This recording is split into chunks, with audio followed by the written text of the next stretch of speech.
அந்த கடைசி நொடி குருவி தப்பித்ததா? ஒற்றுமையின் பலம் இதுதான். சீறி பாயற காட்டாற்று வெள்ளம். அதுல ஒரு சின்னஞ்சிறிய குருவி மரணப் போராட்டம் நடத்திட்டு இருக்கு. சிறகுகள் எல்லாம் நனைஞ்சு கனமாகி போச்சு. போராடுறதுக்கான தெம்பு குறைஞ்சிட்டே வருது. முன்னாடி இருக்கிற பாறைகள் அந்த உயிரைப் பறிக்க காத்துக்கிட்டு இருக்கு. கரையில இருக்கிற யானைக்குட்டிகள் தும்பிக்கைய நீட்டுது. ஆனா எட்டல. மேல இருக்கிற குரங்குகள் பயத்துல உறைஞ்சு போய் நிக்குது. நேரம் ரொம்ப கம்மி. இன்னும் சில நொடிகள் தான்.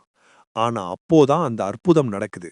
பயத்த தூக்கி போட்டுட்டு ஒரு உயிர்ச் சங்கிலி உருவாகுது. ஒரு யானைக்குட்டி நீரோட்டத்தை எதிர்த்து தண்ணிக்குள்ள இறங்கி நங்கூரம் போல நிக்க, இன்னொன்னு அத பின்னாடி இருந்து இறுக பிடிச்சுக்குது. யானை தும்பிக்கை மேல ஒரு குரங்கு ஏறி நிக்க, அதோட வாலை இன்னொரு குரங்கு பிடிச்சு அந்தரத்துல தொங்குது.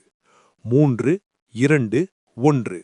அந்த கடைசி நொடியில குரங்கு தன்னோட கைகளால அந்த குருவிய பிடிச்சு தூக்குது.